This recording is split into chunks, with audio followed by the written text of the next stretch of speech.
Capítulo 38. Circulación pulmonar, edema pulmonar, líquido pleural. El pulmón tiene dos circulaciones. 1. Una circulación de bajo flujo y alta presión aporta la sangre arterial sistémica a la tráquea, el árbol bronquial incluidos los bronquíolos terminales, los tejidos de sostén del pulmón y las capas exteriores, adventicias, de las arterias y venas pulmonares. Las arterias bronquiales, que son ramas de la aorta torácica, irrigan la mayoría de esta sangre arterial sistémica a una presión solo ligeramente inferior a la presión aórtica. 2. Una circulación de alto flujo y baja presión que suministra la sangre venosa de todas las partes del organismo a los capilares alveolares en los que se añade el oxígeno y se extrae el dióxido de carbono.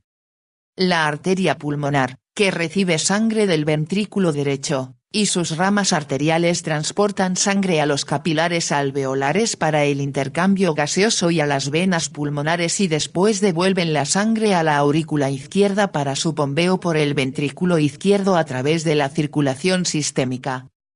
En este capítulo se hablará de los aspectos especiales de la distribución del flujo sanguíneo y otras características hemodinámicas de la circulación pulmonar que son especialmente importantes para el intercambio gaseoso en los pulmones. Anatomía fisiológica del sistema circulatorio pulmonar. Vasos pulmonares. La arteria pulmonar se extiende solo 5 centímetros más allá de la punta del ventrículo derecho y después se divide en las ramas principales derecha e izquierda, que vascularizan los dos pulmones correspondientes. La arteria pulmonar es delgada y el grosor de su pared es 1/3 del grosor de la aorta. Las ramas de las arterias pulmonares son muy cortas, y todas las arterias pulmonares, incluso las arterias más pequeñas y las arteriolas, tienen diámetros mayores que sus correspondientes arterias sistémicas. Esto, combinado con el hecho de que los vasos son delgados y distensibles, da al árbol arterial pulmonar una gran distensibilidad, que es en promedio de casi 7 mililitros por milímetros de mercurio, que es similar a la de todo el árbol arterial sistémico. Esta gran distensibilidad permite que las arterias pulmonares se acomoden al gasto del volumen sistólico del ventrículo derecho. Las venas pulmonares, al igual que las arterias pulmonares, también son cortas. Drenan inmediatamente la sangre que les llega hacia la aurícula izquierda.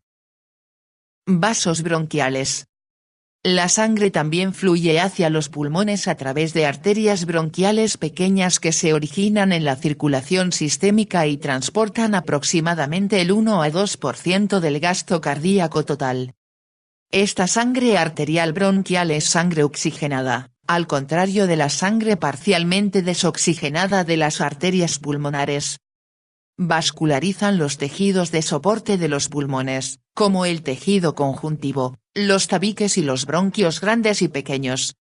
Después de que esta sangre bronquial y arterial haya pasado a través de los tejidos de soporte, drena hacia las venas pulmonares y entra en la aurícula izquierda, en lugar de regresar hacia la aurícula derecha. Por tanto, el flujo hacia la aurícula izquierda y el gasto del ventrículo izquierdo son aproximadamente un 1 a 2% mayores que el gasto del ventrículo derecho. Linfáticos. Hay vasos linfáticos en todos los tejidos de soporte del pulmón, comenzando en los espacios tisulares conjuntivos que rodean a los bronquíolos terminales, y siguiendo hacia el hilio del pulmón, y desde aquí principalmente hacia el conducto linfático torácico derecho. Las sustancias en forma de partículas que entran en los alvéolos son retiradas parcialmente por medio de estos conductos, y también eliminan de los tejidos pulmonares las proteínas plasmáticas que escapan de los capilares pulmonares, contribuyendo de esta manera a prevenir el edema pulmonar. Presiones en el sistema pulmonar. Curva del pulso de presión del ventrículo derecho. Las curvas del pulso de presión del ventrículo derecho y de la arteria pulmonar se muestran en la parte inferior de la figura 38.1. Estas curvas se comparan con la curva de presión aórtica, que es mucho más elevada, y que se muestra en la porción superior de la figura. La presión sistólica del ventrículo derecho del ser humano normal es en promedio de aproximadamente 25 milímetros de mercurio, y la presión diastólica es en promedio de aproximadamente 0 a 1 milímetros de mercurio, valores que son solo un quinto de los del ventrículo izquierdo. Presiones en la arteria pulmonar. Durante la sístole la presión en la arteria pulmonar es esencialmente igual a la presión que hay en el ventrículo derecho, como también se muestra en la figura 38.1. Sin embargo, después del cierre de la válvula pulmonar al final de la sístole, la presión ventricular cae súbitamente, mientras que la presión arterial pulmonar disminuye más lentamente a medida que la sangre fluye a través de los capilares de los pulmones. Como se muestra en la figura 38.2, la presión arterial pulmonar sistólica es en promedio de aproximadamente 25 milímetros de mercurio en el ser humano normal, la presión arterial pulmonar diastólica es de aproximadamente 8 milímetros de mercurio y la presión arterial pulmonar media es de 15 milímetros de mercurio. Presión capilar pulmonar. La presión capilar pulmonar media, que se representa en la figura 38.2, es de aproximadamente 7 milímetros de mercurio. La importancia de esta baja presión capilar se analiza con más detalle más adelante en relación con las funciones de intercambio de líquidos de los capilares pulmonares. Presiones auricular izquierda y venosa pulmonar. La presión media en la aurícula izquierda y en las venas pulmonares principales es en promedio de aproximadamente 2 milímetros de mercurio en el ser humano en decúbito, y varía desde un valor tan bajo como 1 milímetros de mercurio hasta uno tan elevado como 5 milímetros de mercurio. Habitualmente no es posible medir la presión auricular izquierda de un ser humano utilizando un dispositivo de medida directa porque es difícil introducir un catéter a través de las cavidades cardíacas hacia la aurícula izquierda. Sin embargo, con frecuencia se puede estimar la presión auricular izquierda con una exactitud moderada midiendo la denominada presión de enclavamiento pulmonar. Esto se consigue introduciendo un catéter en primer lugar a través de una vena periférica hasta la aurícula derecha, después a través del lado derecho del corazón y a través de la arteria pulmonar hacia una de las pequeñas ramas de la arteria pulmonar, y finalmente empujando el catéter hasta que se enclava firmemente en la rama pequeña. La presión que se mide a través del catéter, denominada presión de enclavamiento, es de aproximadamente 5 milímetros de mercurio. Como todo el flujo sanguíneo se ha interrumpido en la arteria pequeña enclavada, y como los vasos sanguíneos que se extienden más allá de esta arteria establecen una conexión directa con los capilares pulmonares, esta presión de enclavamiento es habitualmente solo de 2 a 3 milímetros de mercurio mayor que la presión auricular izquierda. Cuando la presión auricular izquierda aumenta a valores elevados, también lo hace la presión de enclavamiento pulmonar. Por tanto, las mediciones de la presión de enclavamiento se pueden utilizar para estudiar clínicamente las alteraciones de la presión capilar pulmonar y de la presión auricular izquierda en pacientes que tienen insuficiencia cardíaca congestiva. Volumen sanguíneo de los pulmones. El volumen de la sangre de los pulmones es de aproximadamente 450 mililitros, aproximadamente el 9% del volumen de sangre total de todo el aparato circulatorio. Aproximadamente 70 mililitros de este volumen de sangre pulmonar están en los capilares pulmonares, y el resto se divide aproximadamente por igual entre las arterias y las venas pulmonares. Los pulmones sirven como reservorio de sangre.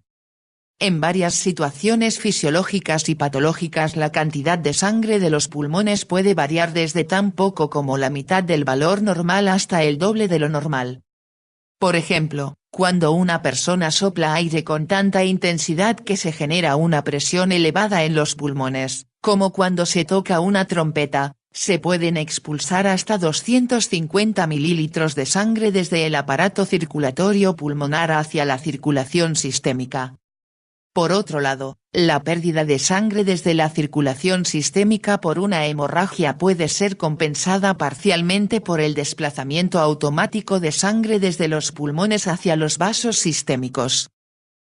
La patología cardíaca puede desplazar sangre desde la circulación sistémica a la circulación pulmonar.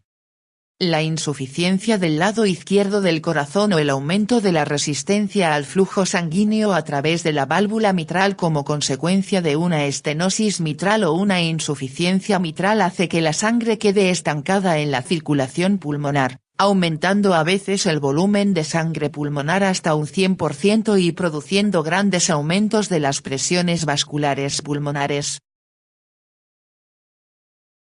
Como el volumen de la circulación sistémica es aproximadamente 9 veces el de la circulación pulmonar, el desplazamiento de sangre desde un sistema hacia el otro afecta mucho al sistema pulmonar pero habitualmente tiene solo efectos circulatorios sistémicos leves.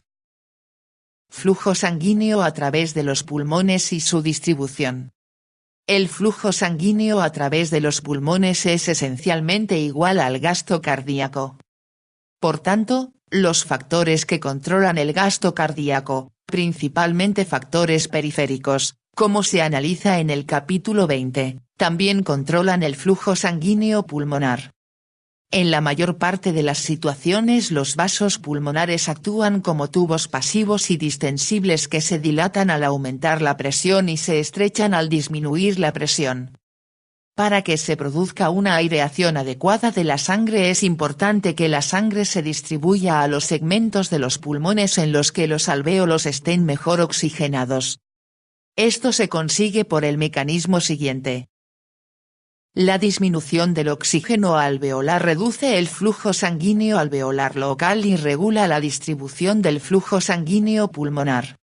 Cuando la concentración de oxígeno en el aire de los alvéolos disminuye por debajo de lo normal, especialmente cuando disminuye por debajo del 70% de lo normal, por debajo de 73 milímetros de mercurio de presión parcial de oxígeno, los vasos sanguíneos adyacentes se constriñen, con un aumento de la resistencia vascular de más de 5 veces a concentraciones de oxígeno muy bajas. Esto es opuesto al efecto que se observa en los vasos sistémicos, que se dilatan en lugar de constreñirse en respuesta a un oxígeno bajo. Se piensa que la concentración de oxígeno baja da lugar a la liberación de alguna sustancia vasoconstrictora aún no descubierta desde el tejido pulmonar. Esta sustancia produce la constricción de las arterias pequeñas y de las arteriolas. Se ha propuesto que este vasoconstrictor podría ser secretado por las células epiteliales alveolares cuando están hipóxicas. Este efecto de la reducción de la concentración del oxígeno sobre la resistencia vascular pulmonar tiene una función importante: distribuir el flujo sanguíneo a donde sea más eficaz. Es decir, si algunos alvéolos están mal ventilados, de modo que su concentración de oxígeno se hace baja, los vasos locales se constriñen. Esto hace que la sangre fluya a través de otras zonas de los pulmones que están mejor aireadas, proporcionando de esta manera un sistema de control automático para distribuir el flujo sanguíneo a las zonas pulmonares en proporción a sus presiones alveolares de oxígeno. Efecto de los gradientes de presión hidrostática de los pulmones sobre el flujo sanguíneo pulmonar regional. En el capítulo 15 se señaló que la presión arterial en el pie de una persona que está de pie puede ser hasta 90 milímetros de mercurio mayor que la presión a nivel del corazón. Esto está producido por la presión hidrostática, es decir, el peso de la propia sangre en los vasos sanguíneos. El mismo efecto, aunque en un grado menor, ocurre en los pulmones. En el adulto normal en posición erguida el punto más bajo de los pulmones está aproximadamente 30 centímetros por debajo del punto más alto. Esto representa una diferencia de presión de 23 milímetros de mercurio, de los cuales aproximadamente 15 milímetros de mercurio están por encima del corazón y 8 por debajo. Es decir, la presión arterial pulmonar en la porción más elevada del pulmón de una persona que está de pie es aproximadamente 15 milímetros de mercurio menor que la presión arterial pulmonar a nivel del corazón, y la presión en la porción más inferior de los pulmones es aproximadamente 8 milímetros de mercurio mayor. Estas diferencias de presión tienen efectos profundos sobre el flujo sanguíneo que atraviesa las diferentes zonas de los pulmones. Esto se representa en la curva inferior de la figura 38.3, que muestra el flujo sanguíneo por unidad de tejido pulmonar a diferentes niveles del pulmón en una persona en posición erguida. Obsérvese que en la posición erguida en reposo hay poco flujo en la parte superior del pulmón, pero aproximadamente 5 veces más flujo en la parte inferior. Para ayudar a explicar estas diferencias con frecuencia se considera que el pulmón está dividido en 3 zonas, como se muestra en la figura 38.4. En cada una de las zonas los patrones de flujo sanguíneo son bastante diferentes. Zonas 1, 2 y 3 del flujo sanguíneo pulmonar. Los capilares de las paredes alveolares están distendidos por la presión de la sangre que hay en su interior, pero simultáneamente están comprimidos por la presión del aire alveolar que está en su exterior. Por tanto, siempre que la presión del aire alveolar pulmonar sea mayor que la presión de la sangre capilar, los capilares se cierran y no hay flujo sanguíneo. En diferentes situaciones normales y patológicas se puede encontrar una cualquiera de 3 posibles zonas, patrones, del flujo sanguíneo pulmonar, como se señala a continuación. Zona 1, ausencia de flujo durante todas las porciones del ciclo cardíaco porque la presión capilar alveolar local en esa zona del pulmón nunca aumenta por encima de la presión del aire alveolar en ninguna fase del ciclo cardíaco. Zona 2, flujo sanguíneo intermitente, solo durante los picos de presión arterial pulmonar, porque la presión sistólica en ese momento es mayor que la presión del aire alveolar, pero la presión diastólica es menor que la presión del aire alveolar. Zona 3, flujo de sangre continuo, porque la presión capilar alveolar es mayor que la presión del aire alveolar durante todo el ciclo cardíaco. Normalmente los pulmones solo tienen flujo sanguíneo en las zonas 2 y 3, la zona 2, flujo intermitente, en los vértices y la zona 3, flujo continuo, en todas las zonas inferiores. Por ejemplo, cuando una persona está en posición erguida la presión arterial pulmonar en el vértice pulmonar es aproximadamente 15 milímetros de mercurio menor que la presión a nivel del corazón. Por tanto, la presión sistólica apical es de solo 10 milímetros de mercurio, 25 milímetros de mercurio a nivel del corazón menos la diferencia de presión hidrostática de 15 milímetros de mercurio. Esta presión sanguínea apical de 10 milímetros de mercurio es mayor que la presión cero del aire alveolar, de modo que la sangre fluye a través de los capilares apicales pulmonares durante la sístole cardíaca. Por el contrario, durante la diástole la presión diastólica de 8 milímetros de mercurio a nivel del corazón no es suficiente para empujar la sangre contra el gradiente de presión hidrostática de 15 milímetros de mercurio necesario para producir el flujo capilar diastólico. Por tanto, el flujo sanguíneo a través de la parte apical del pulmón es intermitente, de modo que hay flujo durante la sístole e interrupción del flujo durante la diástole. Esto se denomina flujo sanguíneo de zona 2. El flujo sanguíneo de zona 2 comienza en los pulmones normales aproximadamente 10 centímetros por encima del nivel medio del corazón y se extiende desde ahí hasta la parte superior de los pulmones. En las regiones inferiores de los pulmones, desde aproximadamente 10 centímetros por encima del nivel del corazón hasta la parte inferior de los pulmones, la presión arterial pulmonar durante la sístole y la diástole es mayor que la presión del aire alveolar, que es cero. Por tanto, hay un flujo continuo a través de los capilares pulmonares alveolares, o flujo sanguíneo de zona 3. Además, cuando una persona está tumbada, no hay ninguna parte del pulmón que esté más de algunos centímetros por encima del nivel del corazón. En este caso el flujo sanguíneo de una persona normal es totalmente un flujo sanguíneo de zona 3, incluyendo los vértices pulmonares. El flujo sanguíneo de zona 1 solo se produce en situaciones anormales.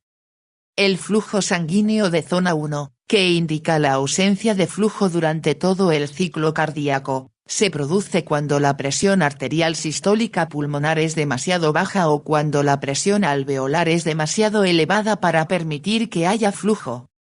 Por ejemplo, si una persona en posición erguida está respirando contra una presión aérea positiva de modo que la presión del aire intraalveolar es al menos 10 milímetros de mercurio mayor de lo normal, pero la presión sanguínea sistólica pulmonar es normal, se puede esperar que se produzca flujo sanguíneo de zona 1, ausencia de flujo sanguíneo, en los vértices pulmonares. Otra situación en la que se produce un flujo sanguíneo de zona 1 es en una persona en posición erguida cuya presión arterial sistólica pulmonar es muy baja, como podría ocurrir después de una pérdida grave de sangre. Efecto del ejercicio sobre el flujo sanguíneo a través de las diferentes partes de los pulmones. En relación de nuevo con la figura 38.3 se ve que el flujo sanguíneo de todas las partes del pulmón aumenta durante el ejercicio.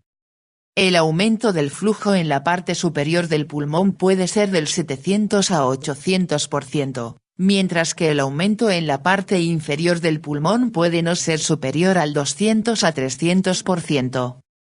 El motivo de estas diferencias es que durante el ejercicio las presiones vasculares pulmonares aumentan lo suficiente como para convertir los vértices pulmonares desde un patrón de flujo de zona 2 a un patrón de flujo de zona 3. El aumento del gasto cardíaco durante el ejercicio intenso es asumido normalmente por la circulación pulmonar sin grandes aumentos en la presión arterial pulmonar. Durante el ejercicio intenso el flujo sanguíneo a través de los pulmones aumenta entre 4 y 7 veces. Este flujo adicional se acomoda en los pulmones de tres formas: 1, aumentando el número de capilares abiertos, a veces hasta 3 veces; 2, distendiendo todos los capilares y aumentando la velocidad del flujo a través de cada capilar a más del doble; y 3, aumentando la presión arterial pulmonar. En la persona normal las dos primeras modificaciones reducen la resistencia vascular pulmonar tanto que la presión arterial pulmonar aumenta muy poco, incluso durante el ejercicio máximo. Este efecto se puede ver en la figura 38.5. La capacidad de los pulmones de acomodarse al gran aumento del flujo sanguíneo durante el ejercicio sin aumentar la presión arterial pulmonar permite conservar la energía del lado derecho del corazón. Esta capacidad también evita un aumento significativo de la presión capilar pulmonar, impidiendo también de esta manera la aparición de edema pulmonar. Función de la circulación pulmonar cuando la presión auricular izquierda se eleva como consecuencia de una insuficiencia cardíaca izquierda. La presión auricular izquierda de una persona sana casi nunca se eleva por encima de más 6 milímetros de mercurio, incluso durante el ejercicio más intenso. Estas pequeñas modificaciones de la presión auricular izquierda prácticamente no tienen ningún efecto sobre la función de la circulación pulmonar porque simplemente expanden las vénulas pulmonares y abren más capilares, de modo que la sangre sigue fluyendo con una facilidad casi igual desde las arterias pulmonares. Sin embargo, cuando se produce insuficiencia del lado izquierdo del corazón la sangre comienza a acumularse en la aurícula izquierda.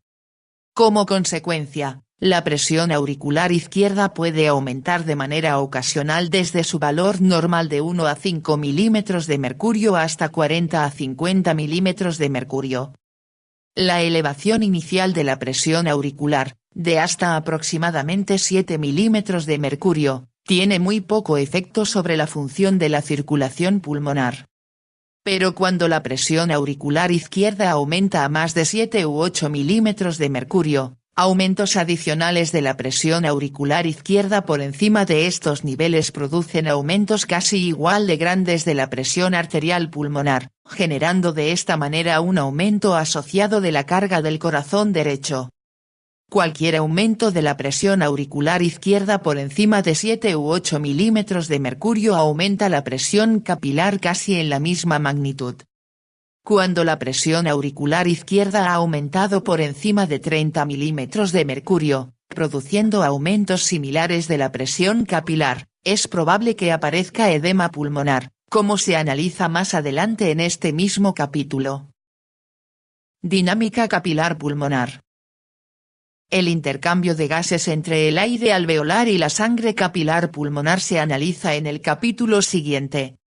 Sin embargo, es importante señalar aquí que las paredes alveolares están tapizadas por tantos capilares que en la mayor parte de los sitios los capilares casi se tocan entre sí, adosados unos a otros. Por tanto, con frecuencia se dice que la sangre capilar fluye en las paredes alveolares como una lámina de flujo, y no como capilares individuales. Presión capilar pulmonar. Nunca se han realizado mediciones directas de la presión capilar pulmonar. Sin embargo, el método isogravimétrico de la presión capilar pulmonar, utilizando una técnica que se describe en el capítulo 16, ha dado un valor de 7 milímetros de mercurio. Es probable que este valor sea casi correcto, porque la presión auricular izquierda media es de aproximadamente 2 milímetros de mercurio y la presión arterial pulmonar media es de solo 15 milímetros de mercurio, de modo que la presión capilar pulmonar media debe estar en algún punto entre estos dos valores. Duración del tiempo que la sangre permanece en los capilares pulmonares. A partir del estudio histológico del área transversal total de todos los capilares pulmonares se puede calcular que cuando el gasto cardíaco es normal la sangre pasa a través de los capilares pulmonares en aproximadamente 0,8 segundos. Cuando aumenta el gasto cardíaco este tiempo puede acortarse hasta 0,3 segundos. Este acortamiento sería mucho mayor si no fuera por el hecho de que se abren capilares adicionales, que normalmente están colapsados, para acomodarse al aumento del flujo sanguíneo.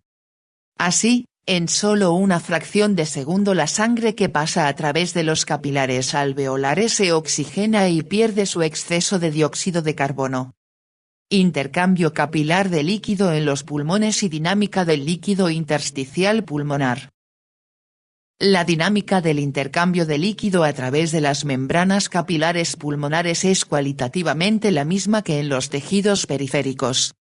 Sin embargo, cuantitativamente hay diferencias importantes, como se señala a continuación. 1. La presión capilar pulmonar es baja, de aproximadamente 7 milímetros de mercurio, en comparación con una presión capilar funcional mucho mayor en los tejidos periféricos, de aproximadamente 17 milímetros de mercurio. 2. La presión del líquido intersticial del pulmón es ligeramente más negativa que en el tejido subcutáneo periférico. Este valor se ha medido de dos formas, con una micropipeta insertada en el intersticio pulmonar, que da un valor de aproximadamente menos 5 milímetros de mercurio, y midiendo la presión de absorción de líquido desde los alvéolos, que da un valor de aproximadamente menos 8 milímetros de mercurio. 3. Los capilares pulmonares son relativamente permeables a las moléculas proteicas, de modo que la presión osmótica coloidal del líquido intersticial pulmonar es de aproximadamente 14 milímetros de mercurio, en comparación con menos de la mitad de este valor en los tejidos periféricos. 4. Las paredes alveolares son muy delgadas, y el epitelio alveolar que recubre las superficies alveolares es tan débil que se puede romper si la presión positiva en los espacios intersticiales es mayor que la presión del aire alveolar, mayor que 0 milímetros de mercurio, lo que permite el paso de líquido desde los espacios intersticiales hacia los alvéolos. A continuación se va a analizar cómo estas diferencias cuantitativas afectan a la dinámica del líquido pulmonar. Interrelaciones entre la presión del líquido intersticial y otras presiones del pulmón. La figura 38.6 muestra un capilar pulmonar, un alvéolo pulmonar y un capilar linfático que drena el espacio intersticial que hay entre el capilar sanguíneo y el alvéolo. Obsérvese el equilibrio de fuerzas en la membrana del capilar sanguíneo, como se señala a continuación, en milímetros de mercurio. Fuerzas que tienden a producir salida de líquido desde los capilares y hacia el intersticio pulmonar, presión capilar, 7. Presión coloidosmótica del líquido intersticial, 14. Presión negativa del líquido intersticial, 8. Fuerza total de salida, 29. Fuerzas que tienden a producir absorción de líquido hacia los capilares, presión coloidosmótica del plasma, 28. Fuerza total de entrada, 28. Así, las fuerzas normales de salida son ligeramente mayores que las fuerzas de entrada, lo que da una presión media de filtración en la membrana capilar pulmonar. Esta presión se puede calcular como se señala a continuación, en milímetros de mercurio. Fuerza total de salida, más 29. Fuerza total de entrada, menos 28. Presión media de filtración, más 1. Esta presión de filtración genera un ligero flujo continuo de líquido desde los capilares pulmonares hacia los espacios intersticiales, y excepto la pequeña cantidad que se evapora en los alvéolos, este líquido es bombeado de nuevo hacia la circulación a través del sistema linfático pulmonar. Presión intersticial pulmonar negativa y mecanismo para mantener secos los alvéolos. ¿Qué impide que los alvéolos se llenen de líquido en condiciones normales? La primera inclinación es pensar que el epitelio alveolar es lo suficientemente resistente y continuo como para evitar que el líquido escape de los espacios intersticiales hacia los alvéolos. Esto no es cierto, porque diversos experimentos han mostrado que siempre hay aberturas entre las células epiteliales alveolares, a través de las que pueden pasar incluso moléculas proteicas grandes, así como agua y electrolitos. Sin embargo, si se recuerda que los capilares pulmonares y el sistema linfático pulmonar normalmente mantienen una ligera presión negativa en los espacios intersticiales, es evidente que siempre que aparezca líquido adicional en los alvéolos simplemente será aspirado mecánicamente hacia el intersticio pulmonar a través de las pequeñas aberturas que hay entre las células epiteliales alveolares. Después este exceso de líquido es transportado por los linfáticos pulmonares o es absorbido hacia los capilares pulmonares. Así, en condiciones normales los alvéolos se mantienen secos, excepto una pequeña cantidad de líquido que se filtra desde el epitelio hacia las superficies de revestimiento de los alvéolos para mantenerlos húmedos. Edema pulmonar. El edema pulmonar se produce de la misma forma en que se produce el edema en cualquier otra localización del cuerpo. Cualquier factor que aumente la filtración de líquido fuera de los capilares pulmonares o que impida la función linfática pulmonar y provoque un aumento de la presión del líquido intersticial pulmonar desde el intervalo negativo hasta el intervalo positivo dará lugar al llenado rápido de los espacios intersticiales pulmonares y de los alvéolos con grandes cantidades de líquido libre. Las causas más frecuentes de edema pulmonar son, 1. Insuficiencia cardíaca izquierda o valvulopatía mitral, con los consiguientes grandes aumentos de la presión venosa pulmonar y de la presión capilar pulmonar y el encharcamiento de los espacios intersticiales y de los alvéolos. 2. La lesión de las membranas de los capilares sanguíneos pulmonares producida por infecciones como la neumonía o por la inhalación de sustancias tóxicas como el gas clodo o el gas dióxido de azufre. Cada uno de estos factores da lugar a una fuga rápida tanto de proteínas plasmáticas como de líquido desde los capilares hacia los espacios intersticiales pulmonares y los alvéolos. Factor de seguridad del edema pulmonar. Experimentos en animales han mostrado que la presión capilar pulmonar normalmente debe aumentar hasta un valor al menos igual a la presión coloidosmótica del plasma en el interior de los capilares antes de que se produzca un edema pulmonar significativo. A modo de ejemplo, la figura 38.7 muestra cómo diferentes niveles de presión auricular izquierda aumentan la velocidad de formación de edema pulmonar en perros. Se debe recordar que siempre que la presión auricular izquierda aumenta a valores elevados, la presión capilar pulmonar aumenta hasta un nivel 1 a 2 milímetros de mercurio mayor que la presión auricular izquierda. En estos experimentos, tan pronto como la presión auricular izquierda se elevaba por encima de 23 milímetros de mercurio, haciendo que la presión capilar pulmonar aumentara por encima de 25 milímetros de mercurio. El líquido comenzaba a acumularse en los pulmones. Esta acumulación de líquido aumentaba incluso más rápidamente con aumentos adicionales de la presión capilar. La presión coloidosmótica del plasma durante estos experimentos era igual a este nivel crítico de presión de 25 milímetros de mercurio. Por tanto, en el ser humano, cuya presión coloidosmótica plasmática normal es de 28 milímetros de mercurio, se puede predecir que la presión capilar pulmonar debe aumentar desde el nivel normal de 7 milímetros de mercurio hasta más de 28 milímetros de mercurio para producir edema pulmonar, dando un factor de seguridad agudo contra el edema pulmonar de 21 milímetros de mercurio. Factor de seguridad en los trastornos crónicos. Cuando la presión capilar pulmonar permanece elevada de manera crónica, durante al menos 2 semanas, los pulmones se hacen incluso más resistentes al edema pulmonar porque los vasos linfáticos se expanden mucho, aumentando su capacidad de retirar líquido de los espacios intersticiales tal vez hasta 10 veces. Por tanto, en los pacientes con una estenosis mitral crónica se han medido presiones capilares pulmonares de hasta 40 a 45 milímetros de mercurio sin que se haya producido un edema pulmonar mortal. Rapidez de la muerte en el edema pulmonar agudo. Cuando la presión capilar pulmonar aumenta incluso ligeramente por encima del nivel del factor de seguridad, se puede producir un edema pulmonar mortal en un plazo de horas en 20 a 30 minutos si la presión capilar aumenta de 25 a 30 milímetros de mercurio por encima del nivel del factor de seguridad. Así, en la insuficiencia cardíaca izquierda aguda, en la que la presión capilar pulmonar aumenta de manera ocasional hasta 50 milímetros de mercurio, con frecuencia se produce la muerte en menos de 30 minutos por edema agudo de pulmón. Líquido en la cavidad pleural.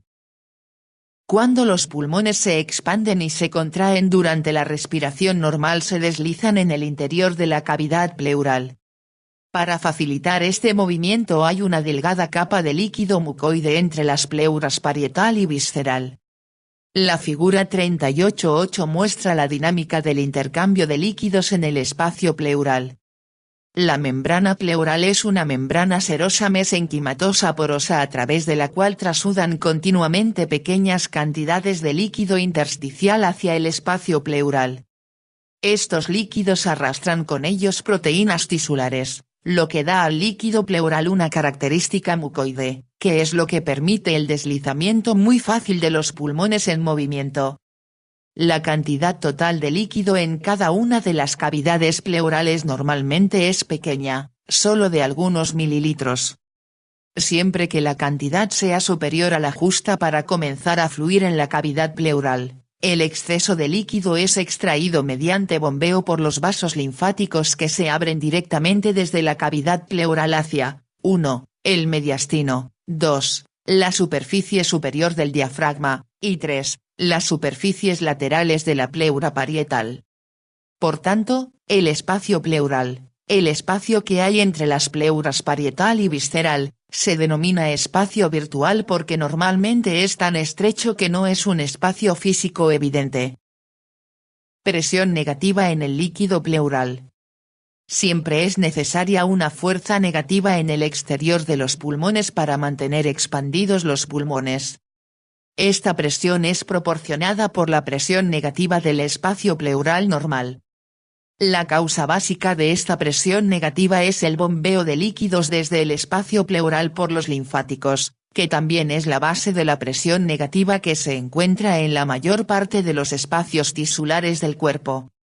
Como la tendencia al colapso normal de los pulmones es de aproximadamente menos 4 milímetros de mercurio, la presión del líquido pleural siempre debe ser al menos tan negativa como menos 4 milímetros de mercurio para mantener expandidos los pulmones. Las mediciones reales han mostrado que la presión habitualmente es de aproximadamente menos 7 milímetros de mercurio, que es algunos milímetros de mercurio más negativa que la presión de colapso de los pulmones.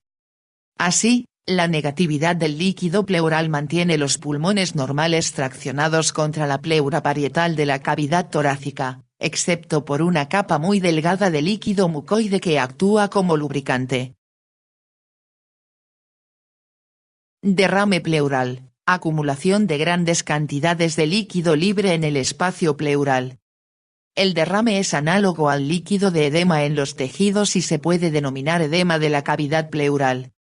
Las causas del derrame son las mismas que las causas del edema en otros tejidos, que se analizan en el capítulo 25, entre ellas, 1. Bloqueo del drenaje linfático desde la cavidad pleural, 2. Insuficiencia cardíaca, que da lugar a unas presiones capilares periférica y pulmonar excesivamente altas, que dan lugar a una trasudación excesiva de líquido hacia la cavidad pleural. 3. Marcada reducción de la presión osmótica coloidal del plasma, que permite una trasudación excesiva de líquidos. Y 4. Infección o cualquier otra causa de inflamación de las superficies de la cavidad pleural, que produce rotura de las membranas capilares y permite la salida rápida tanto de proteínas plasmáticas como de líquido hacia la cavidad.